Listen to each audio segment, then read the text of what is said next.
Okay, I'm Sam Kinsey with a date of birth of 5 December 1938. Yeah, you heard right, and I'm still here. All right. Okay, I got a good clean audio there, Jacob. Great, I'm rolling on this camera. So you're from here? I am born and raised at Nick's Hospital down on the Riverwalk. I was born on the Riverwalk. The Nick's Hospital is no more. They're going to convert it into an apartment and condo high-rise. Yeah. So when did you start the teen canteen? What led to the development of teen canteen? Well, it goes back to high school, actually. I went to Central Catholic High School. I was always involved with student council work, and somehow or other always ended up on dance planning committees. And so the music was sort of instilled into my blood. And then when I had a job after high school as manager of a record shop, it was called Sylvie Music Company, and they had several locations around San Antonio selling vinyl and equipment. I was the manager of the store in the Jefferson Shopping Village, which historically has been proven to be the first shopping center, first suburban shopping center in the United States. Everything else had been downtown shopping. But I was manager of the Sylvie Music Store there, and we were one block from Thomas Jefferson High School, which had two middle schools that fed into it. There was a Horace Mann Middle School, or junior high at the time, and a Longfellow junior high. And their PTAs would have dances every other weekend at the Jefferson Methodist Church Hall. One weekend it would be Horace Mann's student body having their little sock hop, their little record playing dance, and then the next weekend it would be Longfellow's. And when summer would come around, those would end because the PTAs would not be active, and so the students, who were, a lot of them were, customers of mine at the record shop, suggested that I have dances in the summer to take place of their school dances. So I rented the Jefferson Methodist Church Hall and did have dances, but I went one step further in that I allowed the two groups of students to come together. Well, they loved that because they had been segregated. Each school had their own dance. This allowed them to come together. And then when school started, I disappeared and the PTAs got back in, and the students then had become addicted to the idea of being able to mingle with students from the other school.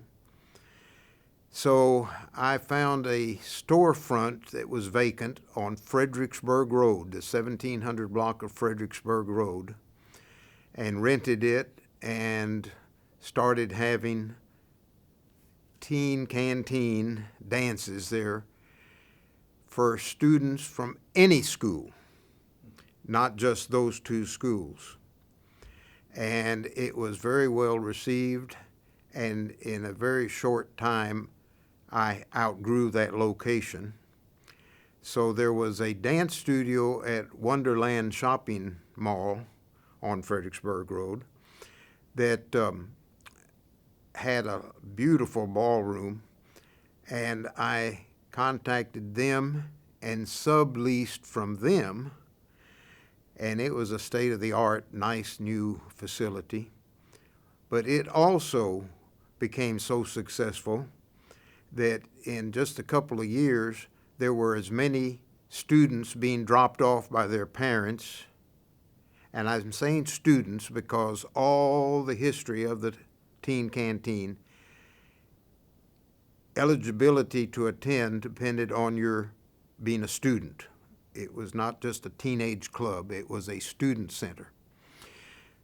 Well, we outgrew that location, and as I started to mention, we would have as many, if not more, teenagers being dropped off that could not get in because we were filled to capacity. So then the mall security was burdened with all these teenagers in the mall with nothing to do because they couldn't get into my place. So I started looking to build my own building, and in the meanwhile, I jumped from one place to another. I had Strange's Party House was on Bandera Road, and the Almas Club, which was on Almas Drive off of San Pedro, and the Earl Cobb Dance Studio, which was up on a hill in the 6900 block of San Pedro. I would rotate my dances there, and we would get students from every high school, not only in San Antonio, but throughout South Texas, because I started advertising on the radio. And radio waves travel, and so the word got out, and it wasn't long before Teen Canteen became a destination for teenagers from other cities when they had the chance to come up. And I started out playing the records as a DJ and graduated to allowing the students that had their little garage bands come and showcase themselves, which they were thrilled because they had no other place to perform. And that's how it got started. And some of these bands then morphed into well-known bands, and some of these musicians graduated into other bands and also started to get famed other than just in their own areas. And that's how it got started. When I finally did decide that the only way it was going to be a success would be to build my own building, I found some property way north of the airport across the street from Northeast Stadium on Bitters Road, and built a large gymnasium-size building there with a snack bar. And then we had the bands just come out of the woodwork. So that's how it got started. And what years was it running? From 1960 through 1977. It would have continued had the state of Texas not dropped the drinking age from 21 to 18.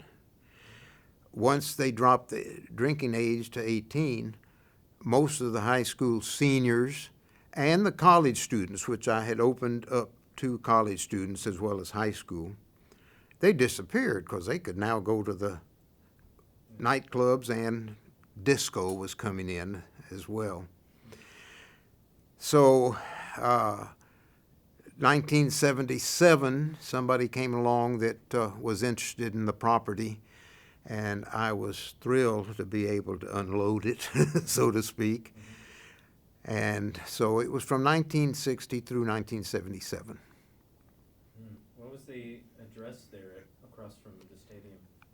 I knew you were going to ask me that, and I tried to look it up, and in all my advertising material and brochures, it is just listed as Bitters Road across the street from Northeast Stadium. That's the only thing out there? I could not find a street address. Okay. So in all that time, you probably witnessed a lot of changes in the music and the fashion styles. Oh, absolutely. Like, where did it start? Could you describe some of that? Well, I think the Beatles and the English influence not only the dress styles, but the hairstyles. And I will mention at this point that in order to get my building financed, I was recommended to get some letters of endorsement from folks to show the investors that it was a good investment. And one of the comments that I had from one of the parents was, I have trouble distinguishing some of the boys from the girls because of their hairstyles. But it was the Beatles with their hair and their clothes, their mod, that influenced a lot of the styles here in San Antonio. And the Rolling Stones too, right? Well, the Rolling Stones were later. Oh. The Rolling Stones were not at all Teen Canteen related. I cannot take any credit for the Rolling Stones. Oh, of course not. But as the reputation of the Teen Canteen had certainly become established, there was an outfit that was planning a big statewide fair for teenagers called the Teen Fair of Texas, which was from June the 5th through the 14th of 1964 out at the Freeman Coliseum. And one of the groups that they brought in was the Rolling Stones. And it was one of their first appearances in the United States, and certainly in this area. And they did not draw a huge crowd, and some people were not impressed. But they did go on to get themselves established, and then people were impressed. Is it true that their opening act was a group of trained monkeys? Well, it was not necessarily an opening act, but there were a number of different attractions for the teen fair that included a team of trained monkeys. We had also some human acrobats, but we had individual musicians such as Bobby V and Leslie Gore, Bobby Rydell, Billy J, and the Dakotas. But yes, there were some monkeys. And not the monkeys. But when the Rolling Stones came back, didn't Mick Jagger get in contact with you? Well, he wanted to show me that he could now hold an audience. And so I did attend, with his courtesy of a backstage pass, their concert. And then an after-concert party at the Hilton Hotel. Got to meet a gal by name of Bianca that he was friendly with. And yes, they did hold their crowd. Yeah, yeah, that's a nice arc there, I think. Yes. And so it started as garage bands. Why were they called garage bands? Because they rehearsed in their families' garages. Yeah. And then it seemed, what happened how did it continue evolving? Well, as they got exposed to audiences, they fine-tuned themselves and perfected their talents and improved, and sometimes, as I said, morphed into other bands, and just got better and better. What are some of the, right off the top, you probably remember every band that ever played there.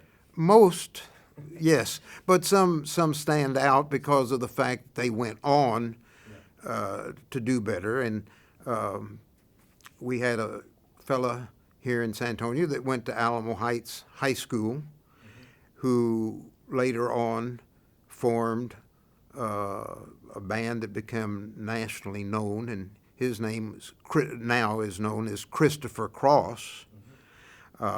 We had a fella from, he was a military brat whose parents were at Fort Sam Houston, and his name was Mike Nesmith, and he went on to get a band together called The Monkees, no relation to the Teen Fair, and they ended up with a well-known band and a television program. So yes, there were a number of them that did. I had a band from Houston, as I say, because we advertised on the radio. The students from other schools throughout South Texas and bands from other cities throughout South Texas started contacting me wanting to appear at the Teen Canteen because it had become so well known. And one of those bands from Houston was called the Moving Sidewalks, and they were playing cover music, and they were very popular. But they, in their own free time, started composing their own music, but they weren't sure that it was going to go over well. So they thought it would be a good idea to introduce their own personal music under a different name. So if it didn't go over, it would not affect their popularity under their cover band name. So the Moving Sidewalks came to San Antonio under their new name, ZZ Top, and played their own music. And needless to say, it did go over well. And it did not damage the Moving Sidewalks, other than the Moving Sidewalks eventually disappeared and they were no longer a cover band. And as they say, the rest is history. Pretty incredible. So a lot of the garage bands that came out of San Antonio at that time are just really incredible. The music really holds up, I think. Oh, very much so. Very much so. And some of them did their own recordings. I cannot remember everybody's recorded name of their tunes or their labels, but there are a lot of 45s out in people's collections from San Antonio Teen Canteen garage bands. Yeah, so like, I don't know, just so that you say it, not me. I mean, who would be some of these bands? Well, as I say, I can't remember all of them, but I know the Outcasts had one, the Spidells had one, the Renegades had one. I'm saying one, they might have had several, Yeah. but I can't recall the names of the particular songs. Yeah. The Stoics? Did the Stoics ever play there? Oh, absolutely. Yeah. But I did not recall them having had recordings, did they? Oh, they have some great recordings. Okay. It's classic. It's like, they call it proto-punk. Ah, But yeah, punk just means, rock and roll played with a lot of good energy. well, they certainly did have it. Yeah. They did. So these bands, I mean, these be 15, 16-year-olds? For the most part, yes. Some younger, Really? yes. That's And some had brothers, Right. and some had brothers and a sister. Yeah. They were kind of little family affairs. And so you did not allow alcohol or drugs of any kind? Absolutely not. As I say, I did not allow attendance by anyone who was not in school. Yeah. And in fact, in some of these letters of reference, I have parents comment and compliment me for preventing their children from dropping out of school, because they knew if they dropped out of school, they could no longer attend the teen canteen. I did not allow smoking, and I did not allow drinking, and that went on until the state of Texas dropped the Yeah. drinking age. Yeah. I think that's pretty great. I mean, and by default, you kind of created a whole community, or, it's gave a home to a lot of people, didn't it? Oh, yes, yes, they became a sort of a family, and those who were regular attendees, and we did have a membership plan. If you wanted to join for a minimum membership fee of $1 or something to that effect, and we issued you a little card, and we would punch your little card every time you attended, and every 10 dances got you a free one. And we have had, in recent years, some teen canteen reunions. We had a couple of them out at John Floor's Country Store where, a couple of thousand people showed up. And some of them still had their teen canteen membership cards. And yes, it did become a community of sorts. And there were a number of people, and I find this interesting, and I found this out because of these reunions they had. There were a number of students who met their wives at the teen canteen. Otherwise would not have met their wives. I remember one couple in particular who just recently celebrated their 63rd wedding anniversary. He was from Edison High School on the north side of San Antonio, and she was from McCullum High School on the south side. Those two ships would never have crossed paths had it not been for the teen canteen. And because I got to know a lot of these boys and girls personally and knew their personalities, I was often able to matchmake because I could see that this one would probably be compatible with that one. And so I had introduced these, and now 63 years later, I'm invited to their homes for meals. That's amazing. The residual effects, and I will say that my initial intention was to generate an income for myself, which it did. But then I saw where it was going to be very beneficial to the young aspiring musicians to have a place to showcase themselves. So, number one, create an income for myself. Number two, help the local musicians. But I have since learned, as a result of these reunions, that there was another effect, and that was that I was having a personal positive effect on a lot of the students. And some of the letters that I have in file from the parents recommending the teen canteen as a good, wholesome activity have indicated as much. Well, we should take a look at those. You told me a funny quote before when I interviewed you. You said something about when I like the smell of your cologne. Oh, well, you asked if I allowed smoking and drinking and drugs. Right. Well, I did not. Yeah. But I didn't just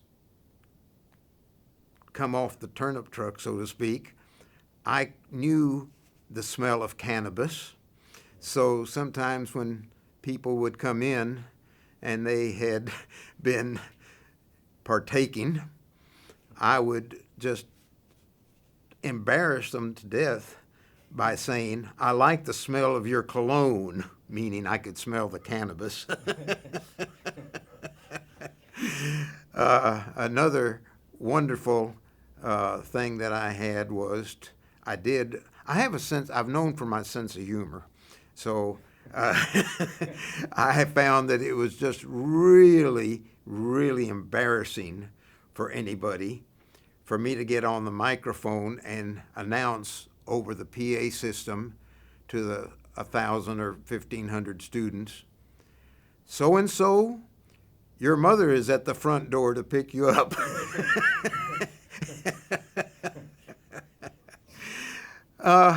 Another thing that I enjoyed doing no end, and I gained a reputation for, was their behavior in the place had to be pretty straightforward. I carried a flashlight, and it was a long 6D cell battery silver flashlight with a powerful beam. And when it came to slow dancing, if they're getting a little bit too friendly, I would spotlight them with that flashlight and say, we're here for dancing, not romancing. And so one of the bands, called the Straw Dogs, decided to get back at me, and they made up a plaque with a miniature flashlight, similar in appearance to mine, and a little plaque on it that says, to Sam Kinsey, the Dick Clark of the Pedernales, I think it said, or Dick Clark of San Antonio. Yeah. Pretty incredible. Man. And so when did disco arrive? Like it kind of it went through the garage thing and then it got kind of psychedelic or whatever. It did, and the Paisleys were Oh, yeah. quite popular. Oh yeah. But then, yes, disco came in, and that was a different style of music, and most of the rockers were not into disco. Yeah. And so when discotheques became popular, some of the folks drifted off in that direction, Yeah. but the rockers stayed. Yeah. And so when area bands that had become popular, like Bubble Puppy and the 13th Floor Elevators, Doug Psalm, and that like, those people that liked that style of music stayed with the Teen Canteen. Yeah.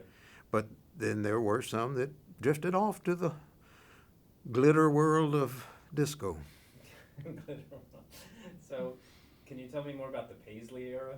I'm fascinated by that. Well, Paisley was a design that became very popular on both the boys' shirts and the girls' dresses, and they're amoeba-looking little creations, as best I can describe them. I think most people know what Paisley is.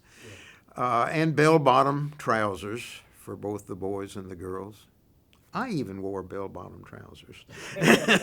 They've got pictures of me dancing now on the canteen dance floor in bell-bottom trousers. Did you wear Paisley? I did not. Well, yes, I did. I did wear some shirts that were Paisley. Oh, Yes. I gotcha. All right. And you mentioned briefly on the phone that you helped open the Pussycat Club? Yes. While the construction of my building out on Bidders Road was occurring, I took a hiatus from the Teen Canteen dances at the different locations, and I was contacted by someone who knew of my reputation as having a successful club and told that there was an outfit out of Mexico that was planning a disco type club in downtown San Antonio, and they were wondering if I would be interested in getting it established for them.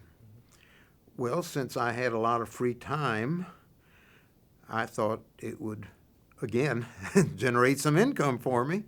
So I did, and I helped get the building set up and furnished, and hired the AWALT catering company to come in and run the concessions, and had waitresses and hostesses.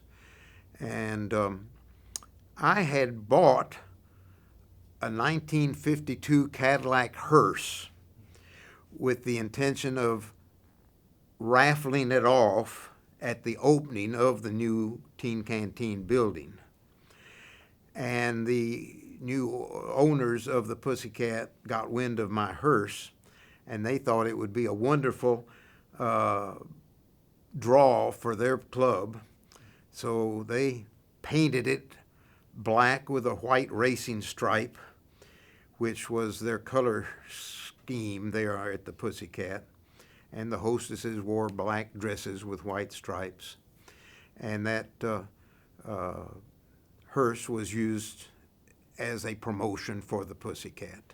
And we brought in bands like, I'm going to say the Grassroots and some others.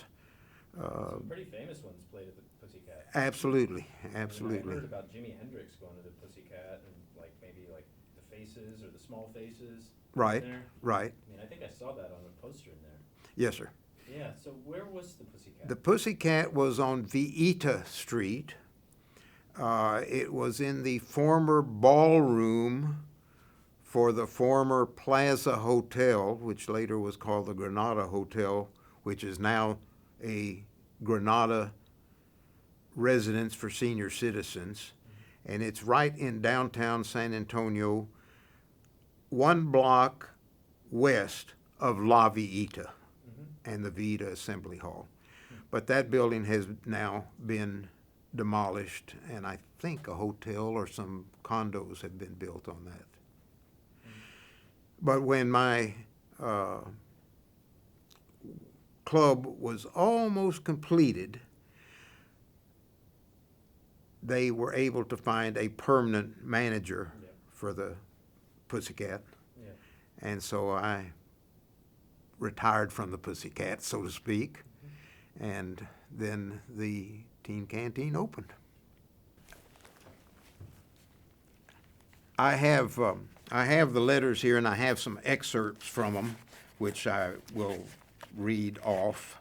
I sort of highlighted the what I thought were the pertinent parts of the letters.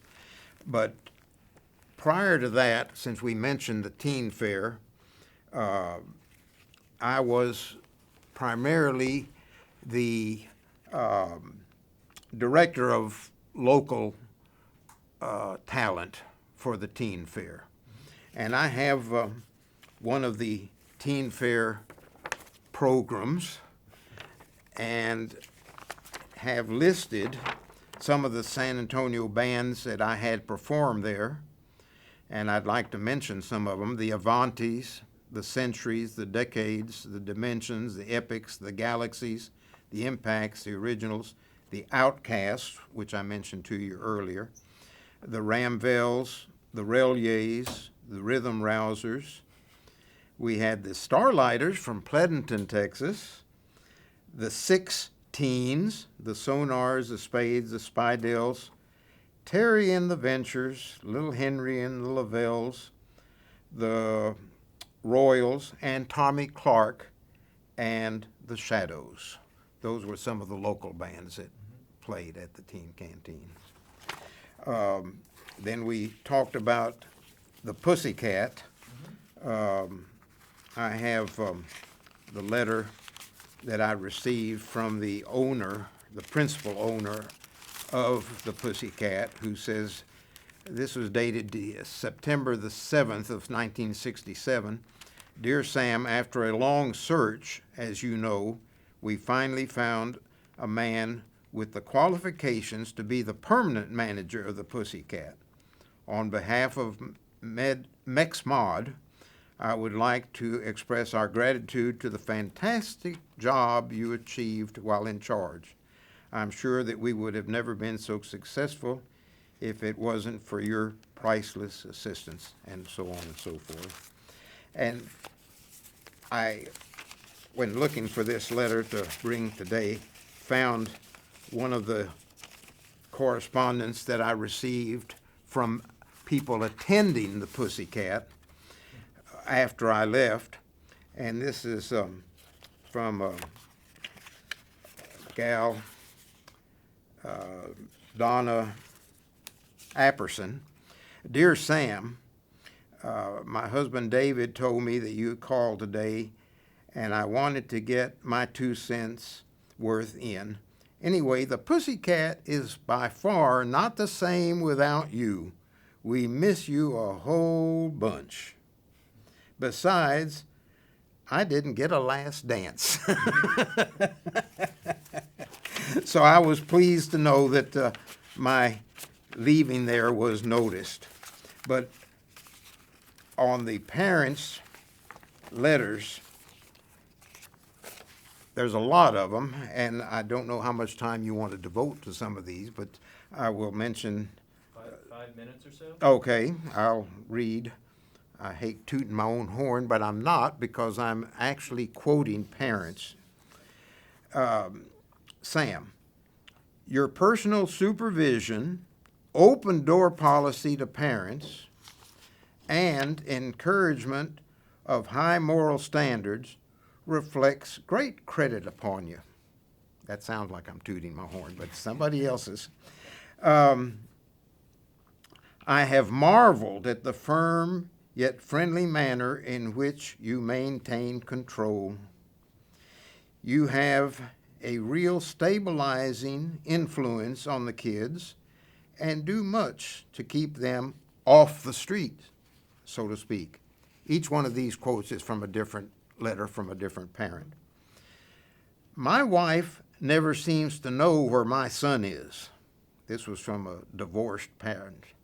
My wife never seems to know where my son is, so at least while he's at the teen canteen, I know he's being supervised. You and your staff have such complete control of the kids. When my son is at the teen canteen, that's the only time that I know that I am not just a little bit uneasy about him. I know that he is safe and happy. The teenagers enjoy a certain amount of freedom in their own element, yet maintain a high standard of conduct. It seems to keep my son and daughter out of trouble. I never worry about my son while he's at the teen canteen, as Sam is strict with the kids, but that is what they need, and he has their respect, which I did find to be the case. And I have a comment coming up here from one of the security guards. In all the 17 going on 20 years that I operated, we never had any misconduct of consequence. Everyone was pretty well behaved. The teenagers enjoy a certain amount of freedom in their own element, yet maintain a high level of standard. All right, it seems to me my son and daughter are out of trouble. Your personal concern for their well-being has been related to be by my youngsters as well as by their friends. We have had the opportunity to observe your supervision to ensure proper conduct of the teenagers and have detected the respect that the teenagers have for you. You direct the energy and interest of the teenagers away from troublemaking activities. We never cease to marvel at your ability to foresee trouble and head off problems before they develop. Not everybody would find it easy to steer a slightly tipsy young man away from entering and to a taxi so that he could get home safely. And that is a fact. If they came in and they were noticeably under the influence, they weren't coming in, and I would see to it they got in a taxi to get home. We have witnessed you waiting a long time after closing for some forgetful or inconsiderate parent until they came for their daughter. The teen canteen seems to keep our son out of trouble. Being a woman alone, trying to raise 3 teenage sons, probably makes me appreciate you more than any other parent. Teen canteen gives our son a chance to work off exuberant young spirit in a respectable teen atmosphere. He says you have rules to follow, and he follows them because he wants to be allowed to attend.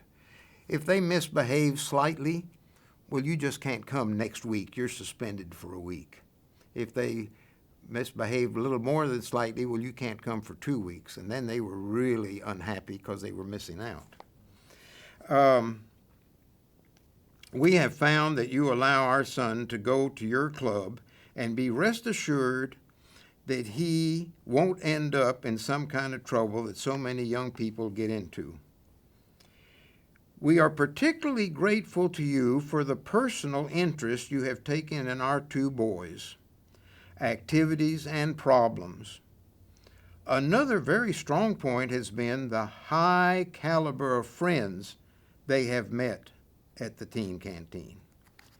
We have no fear about our daughter and son's safety, physical and moral, while they are at the canteen.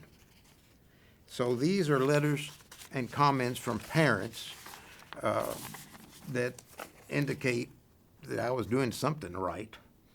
You had a really good quote, though, about the herd of cats. Oh, yes, I'm getting to that here somewhere. You gotta give me the good one. Give me the gold. Okay.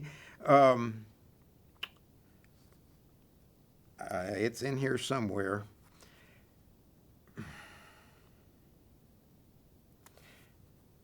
Oh, I commend Mr. Sam Kinsey for the understanding and faith in youth as exemplified by his ability to control large crowds of teenagers. My husband said that Sam could probably herd cats. Yes, because I'd have 1,500, 2,000 boys and girls under my personal control, and they behaved. There was no mischief, no serious That's problems. amazing. You're a magician. Well, and one mother says, you exhibit a patience that many parents do not have. The Protestant's Children's Home is a treatment facility for disturbed children, and we have realized how well controlled and carefully they are supervised when they attend the teen canteen functions. Because we did have institutions like the Protestant Children's Home, the teen clubs from the Air Force bases and from Fort Sam Houston Army Post would come out in the military buses and attend the functions. Wow. And their sponsors were always very impressed by the behavior of everybody that was in attendance. Mr. Kinsey's approach to youth problems are per se expression and their decorum are real if not unique. I am particularly impressed by his fairness to young, aspiring musicians. The only reason that our son did not drop out of high school was that he did not want to lose eligibility to attend teen canteen. And there are many more, but there are a couple here that I want to particularly point out to you. Because it was being advertised on the radio and had become well known throughout the state, and as I said, bands from other cities learned of our activity and would contact us and request to play. A lot of teenagers ran away from home to come to San Antonio to attend our dances. Well, as soon as they came to the door, they weren't expecting to be carded for student IDs. As soon as I found out that they were runaways, I would tell them that I would admit them for having gone to the trouble, but only if they contacted their parents and let them know where they were. Well, this was appreciated by many a upset parent. Let's see. Here are just 3 comments from parents. We appreciate all that you did in helping us find our runaway son. We don't know what we would have done without your help. If you're ever in Jasper, Texas, which is almost to Louisiana, by the way, come by to see us. Thank you for looking after our son and his companion when they had run away from home. If you visit Brownsville, stop by our home. That's down near Mexico. Our gratitude for your guiding our adventurous son back home. You certainly gave him the nudge to retract. Whenever you are in Houston, call and drop in for a family meal. Well, that caught my attention, and they did hear from me, and I did get a family meal. There are more, and as I say, I sort of didn't want to be tooting my horn, but in reality, I'm not tooting my own horn. These are comments from parents who experienced what they comment on. Yeah, what you did was incredible. You have the archives, right? I do. So how did that come about? I have always been a record keeper, and so I just kept copies of everything. And the Whitliff collection, which is a museum based out of the university in San Marcos, Texas State, contacted me and asked if they could be keepers of my legacy. And I thought, well, that's wonderful, because they're putting me in the category with Willie Nelson and other Texas pop culture people. And so I have turned over most of my archives to Texas State University's Whitliff collection. And it is accessible to anybody who wants to make contact there. That was Hector, right? Hector Saldana, who was the music editor for the San Antonio Express News, is now the curator of that museum. In fact, there was a very distinguished journalist from the San Antonio Current contacted me a year or two ago and said he had learned about me through that collection. He's a very handsome man. Oh, well, that too I found out later. And he wrote a nice article in the Current about me based on what he researched. Did Hector ever go to the teen canteen? He did not. Ironically, his parents were very, very protective, and even though with its reputation, he and his brothers were not members of the teen canteen, nor ever performed there as musicians. Wow. Interesting. Yeah, yeah. Well, yeah, I guess he would have been just like late teens during that kind of new wave era. Correct. Late 70s. Tell us about your involvement with Tex Pop. Well, the founders of Tex Pop, particularly the gal by the name of Michael Ann Coker, attended Teen Canteen, was familiar with it, and she decided she wanted to have a museum program type of thing for South Texas pop culture. And she thought that the Teen Canteen qualified very much for that. And she had a location down off of Broadway near Brackenridge Park. And one of her first exhibits was on the Teen Canteen, and it was very well attended. In fact, Billy Gibbons from the Moving Sidewalks heard about it and came by. They were celebrating my birthday, but as soon as he arrived, everybody forgot it was my birthday. And so she has kept in touch with me through the years, and she outgrew that particular location, and she is now located at a location on Montgomery Road. Corn Pound. Corn Pound, that's the place. Yeah. And she has an exhibit right now on rock and roll of San Antonio area, and it features a lot of the Teen Canteen material. Yeah. And we are in that building as we speak. Jeff Smith has his sound studios. Actually, this is Jeff Smith's facility, and he's kind enough to share it with Michael Ann. And we are in one of his recording studios, to speak. Well, we had a disc jockey in San Antonio by the name of Bruce Hathaway, who has left us and gone to the great beyond.